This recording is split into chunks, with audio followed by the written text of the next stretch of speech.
नमस्कार दोस्तों, welcome back to Exam Prep Sensei.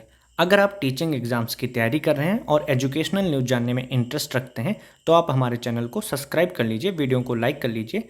तो चलिए शुरू करते हैं आज के टॉपिक को। आज का टॉपिक हमारा है सांप। आपने सांप हमेशा कहीं ना कहीं ज़रूर देखा होगा। तो आज हम आपको बताएंगे कि सांप कितने प्रकार के होते हैं, उनसे होने वाले नुकसान क्या हैं और उनसे कैसे बचा जा सकता है, और आपके एग्ज़ाम में क्या क्या पॉइंट इम्पोर्टेंट हैं उन पे डिस्कस करेंगे। तो चलिए शुरू करते हैं। हमारे देश में 4 तरीके के जहरीले सांप पाए जाते हैं। तो आपके लिए सबसे पहला पॉइंट यही इंपॉर्टेंट हो जाता है, कितने तरीके के पाए जाते हैं। 4 तरीके के जहरीले सांप पाए जाते हैं। उनके नाम हमारे क्या हो जाते हैं, तो नाम हमारे इस प्रकार से होते हैं चारों के। आप पिक्चर के साथ भी देखिएगा कौन सा सांप क्या नाम है इसका। दुबोइया, जो दुबैया होता है, या रसल वाइपर, ये इस आप पिक्चर देख पा रहे हो, ये रसल वाइपर हो जाता है। आपको हिंदी में दुबोइया लिखा आएगा। दूसरा हो जाता है नाग, इंडियन कोबरा जिसको कहते हैं। तीसरा हो जाता है करेत, ये थोड़ा सा ज़्यादा डार्क ब्लैक कलर का होता है, जिसको करेंत कहते हैं। और अफाई, लास्ट हमारा चौथा हो जाता है अफाई, सौ स्केल्ड वाइपर। ये हमारा अफाई, ये 4 तरह के दुबोइया, नाग, करैत और अफाई हो जाते हैं। अब हम इनकी विशेषताएं जान लेते हैं एक एक करके। सीटेट में आपके ये 4 ही सांप के बारे में डिस्कस किया गया, और ये 4 ही सांप हमारे जो है ज़्यादा खतरनाक सांप की श्रेणी में आते हैं। दुबोइया, नाग, करेत और अफाई। जो हमारा दुबोइया होता है यह भूरे रंग का होता है। आप चित्र में देख रहे हो कि ब्राउन रंग का होता है। इसके शरीर पर गोल गोल धब्बे होते हैं। यह खेत, झाड़ी और पत्थरों में आसपास पाया जाता है। आप किस प्रकार से पहचानोगे कि वो ब्राउन रंग का होता है, और गोल गोल चकत्ते या निशान पाए जाते हैं। दूसरा हमारा नाग हो जाता है, जिसको इंडियन कोबरा भी कहते हैं।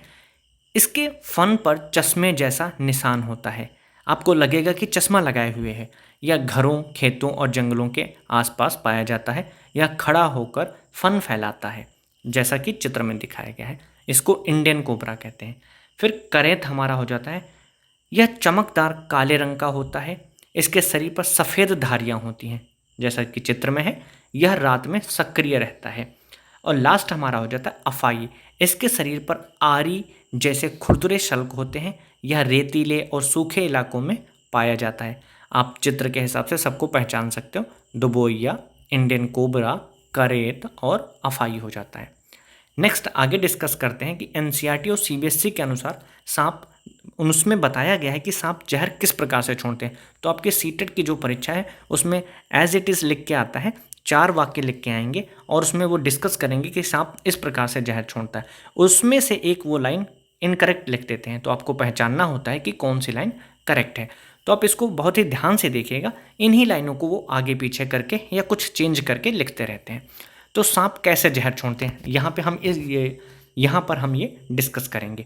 सांप अपना जहर दांतों द्वारा छोड़ते हैं। तो सबसे पहले आप नोटिस करना कि सांप जो जहर हमारा है दांतों के द्वारा छोड़ते हैं। ये जहरीले दांत होते हैं इनके। जब सांप किसी को काटता है तो उसके 2 खोखले जहर वाले दांतों से उस व्यक्ति के शरीर में जहर चला जाता है। सबसे पहले ये दांत हमारे खोखले होते हैं, और इन्हीं खोखले दांतों में जहर आता है। तो उसमें होता है क्या, वो जब काटते हैं तो उसी दांतों से जहर आके उस व्यक्ति में वो छोड़ देता है। यदि किसी व्यक्ति को सांप काट ले तो उस जहर से बचने के लिए उस व्यक्ति को सीरम नाम की दवाई दी जाती है, जो सांप के जहर से बनाई जाती है। मीन्स सांप के काटने की दवाई जो है, जो बनती है, वो सांप के जहर से ही बनती है। तो वो एंटी वेनम हो जाता है, जिससे इंसान ठीक हो जाते हैं। तो एंटी वेनम होता क्या है कि यह दवाई सांप के जहर से बनाई जाती है, और यह शरीर में फैले जहर को निष्क्रिय करने में मदद करती है। इस लाइन को भी आप ध्यान रखना। एंटी वेनम होता है क्या, जो सांप से बचने के लिए कौन सी दवाई दी जाती है, एंटी वेनम दी जाती है। और सांप जहर किस प्रकार से छोड़ता है वो अभी हमने डिस्कस किया। ये इसके जो 2 खोखले दांत होते हैं, यहाँ से ये विष को छोड़ता है, और नीचे इसकी जहर ग्रंथियाँ होती हैं, वेनम ग्रंथि, वेनम ग्लैंड हो जाती है, और इसको ठीक करने के लिए हमारी एंटी वेनम दवाई दी जाती है। आगे देखते हैं इधर। सांप के दांत नुकीले होते हैं। किस प्रकार से नुकीले होते हैं, लेकिन वह अपने शिकार को चबाकर नहीं खाता, बल्कि पूरा निगल जाता है और फिर आराम करता है जब तक उसका शिकार पच नहीं जाता। सांप के बाहरी कान नहीं होते। तो सबसे पहले आप उस लाइन को ध्यान रखना कि कभी भी आप जब आपने सांप को देखा होगा तो जब सांप किसी चीज़ को खाता है तो वो डायरेक्टली निगल जाता है, वो चबाता नहीं है किसी उसी चीज़ को, वो निगल जाता है। फिर जब तक वो पच नहीं जाती वो वहीं पर बैठ के आराम करता रहता है। तो ये लाइन आपके लिए बहुत इंपॉर्टेंट है पहली। दूसरा क्या हो जाता है कि सांप के बाहरी कान नहीं होते हैं। बहुत लोगों को लगता है कि सांप के कान होते हैं, तो सांप के कान नहीं होते हैं। वह सिर्फ ज़मीन पर हाई कंपन को ही सुन सकता है या महसूस कर सकता है। तो दूसरा पॉइंट क्या होता है कि उसके कान नहीं होते हैं, सिर्फ वो कंपन को महसूस करता है या सुन सकता है। आप सभी को समझ में आ गया होगा। नेक्स्ट हम डिस्कस करते हैं जो सांपों को पालते हैं उनको क्या कहा जाता है। तो इस सपेरों को कालबेलिया भी कहते हैं। जो सपेरे होते हैं उनको कालबेलिया कहा जाता है। कालबेलिया नाच में सांप जैसी मुद्राएं होती हैं और आप उस मुद्रा को श्रीदेवी की मूवी में देख सकते हैं जिसमें वह नागिन बनी थी। कालबेलिया जाति के रोशन नाथ जी अपनी जाति में बहुत मशहूर थे। तो आपको ये भी ध्यान रखना कौन थे वो, रोशन नाथ जी। वह बहुत आसानी से खतरनाक और जहरीले सांपों को पकड़ लेते थे। उनके पकड़ने का तरीका काफ़ी अलग था। सबसे पहले वह अपनी धड़कनों को शांत करते थे जिससे वह सांप को पकड़ने जाते थे। तब सांप उसकी ध्वनियों को महसूस कर पाता था जिससे उसे प्रतीत होता था कि इस शख्स से मुझे कोई खतरा नहीं है क्योंकि वह शांत है। तो ये आपके हमारे हो जाते हैं रोशन नाथ जी, जो सांपों को पकड़ने में बहुत ही माहिर थे। और सांपों के जो पकड़ते हैं या जो उनको रखते हैं उनको क्या कहा जाता है, हमारा सपेरों को कालबेलिया कहा जाता है। इस नाम को आप ध्यान रखना, कालबेलिया। जो कालबेलिया द्वारा उपयोग किए जाने वाले जो बाजे होते हैं वो क्या होते हैं, बीन, तंबा, खंजरी और ढोल हो जाते हैं। बीन, तंबा, खंजरी और जो ढोल होते हैं ये सभी सूखी लौकी से बनाए जाते हैं। ये पॉइंट आपके लिए बहुत इंपॉर्टेंट है। किससे बनाए जाते हैं, सूखी लौकी से बनाए जाते हैं।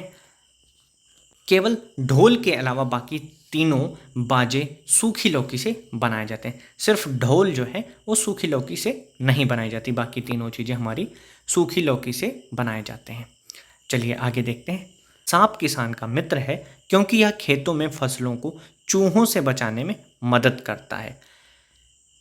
इसलिए सांप पर्यावरण संतुलन बनाए रखने में भी महत्वपूर्ण भूमिका निभाते हैं। इस प्रकार से ये हमारा जो है सांप किसान का मित्र हो जाता है। यदि किसी व्यक्ति को सांप काट ले तो क्या करना चाहिए, सबसे पहले उस सांप का फोटो खींच लें, क्योंकि जो एंटी वेनम होता है वो जब दिया जाता है तो उसमें एंटी वेनम देख के दिया जाता है कि किस सांप ने काटा है। जब उस व्यक्ति को अस्पताल ले जाया जाएगा तब आपको डॉक्टर को बताना है कि इस सांप ने इसको काटा है। तब डॉक्टर तुरंत पहचान जाएगा कि यह किस प्रकार का है और उसे कौन सा एंटीडोट देना है। ये भी डिपेंड करता है उस सांप के होने पे कि कौन सा सांप, उस हिसाब से हमारा एंटीडोट दिया जाता है। आई होप आपको सारी बातें समझ में आ रही होंगी। और कुछ महत्वपूर्ण बातें क्या है कि बिना कारण सांप को मारना नहीं है। आपने सांप देखा कि सांप विषैले होते हैं तो आप उसको मार दो, तो बिना किसी उस वजह के आप सांप को मत मारिए, क्योंकि ये क्या संतुलन बनाए रखने में भी महत्वपूर्ण भूमिका निभाते हैं। सांप को देखकर शांत रहें और रास्ते से दूर हो जाएं। जंगल, खेत या झाड़ियों में जाते समय सावधानी रखें। सांप हमारे पर्यावरण का एक महत्वपूर्ण हिस्सा हो जाता है जो पर्यावरण को बनाए रखने में महत्वपूर्ण भूमिका निभाता है। नोट हमारा क्या है कि सांप प्रकृति के संतुलन को बनाए रखने में महत्वपूर्ण भूमिका निभाते हैं। हमें उनसे डरने के बजाय उन्हें समझना चाहिए और उनकी रक्षा करनी चाहिए। तो ये कुछ महत्वपूर्ण जानकारियां थी जो सांपों से जुड़ी हुई थी। आगे देखते हैं कि आगे हम आपको शॉर्ट फॉर्म में सारी चीज़ें एक बाय एक करके बता देते हैं फटाफट करके। तो चलिए, सांप आपने ऊपर देखा तस्वीर में कि सांप हमारे देश में 4 तरीके के जहरीले सांप पाए जाते हैं जिनके नाम दुबोइया, नाग, करैत और अफाई हो जाते हैं। सांप अपना जहर दांतों द्वारा छोड़ते हैं। जब सांप किसी को काटता है तो 2 खोखले जहर वाले दांतों से उस व्यक्ति के शरीर को जहर चला जाता है। चलिए आगे देखते हैं।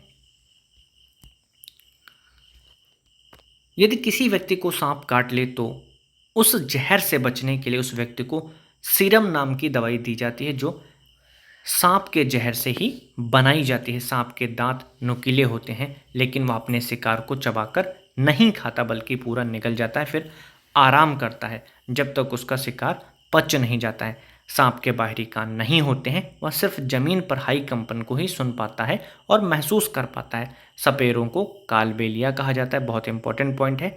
कालबेलिया कहा जाता है। कालबेलिया नाच में सांप जैसी मुद्राएं होती हैं। अगर आपको वह मुद्रा देखनी है तो श्रीदेवी की मूवी में आप देख सकते हैं। कालबेलिया जाति के रोशन नाथ जी, कौन? रोशन नाथ जी अपनी जाति में बहुत मशहूर थे। वह बहुत आसानी से खतरनाक और जहरीले सांपों को पकड़ लेते थे।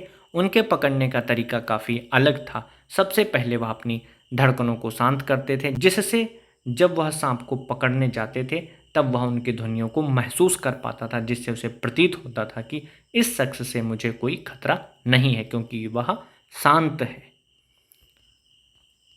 आगे देखते हैं इंपॉर्टेंट पॉइंट हमारा। बीन, तंबा, खंजरी और ढोल यह सभी सूखी लौकी से बनाए जाते हैं। केवल ढोल के अलावा बाकी तीनों चीज़ें हमारी सूखी लौकी से बनाई जाती हैं। सांप किसान का मित्र होता है, तो सांप भी हमारा इसका मित्र हो जाता है, क्योंकि सांप खेतों में फसलों को चूहों से बचाने में मदद भी करता है। यदि किसी व्यक्ति को सांप काट ले और आप वहाँ खड़े हों तो सबसे पहले उस सांप का फ़ोटो खींच लें। जब उस व्यक्ति को अस्पताल ले जाया जाएगा तब आपको डॉक्टर को वो तस्वीर आपको दिखानी होगी। तब डॉक्टर तुरंत पहचान जाएगा कि इसको किस प्रकार का एंटीडोट देना है। आई होप आपको यह क्लास समझ में आई होगी। अगर आपको यह क्लास समझ में आई हो तो अपने दोस्तों के साथ शेयर करिएगा और वीडियो को लाइक करिएगा। इसके साथ साथ मैं आपको बता दूं, अगर आपको यह PDF, ये जो हमारे चैनल पे जो भी क्लासेस चलाई जाती हैं उससे रिलेटेड अगर आपको कोई भी PDF चाहिए तो हमारे व्हाट्सएप चैनल को ज्वाइन करिए। वहाँ पे ये सारी PDF आपको आसानी से मिल जाएंगी। और अगर आपको कोई डाउट होता है तो भी आप व्हाट्सएप पे हमें मैसेज कर सकते हैं। तो चलिए मिलते हैं नेक्स्ट वीडियो में। तब तक के लिए धन्यवाद। जय हिंद।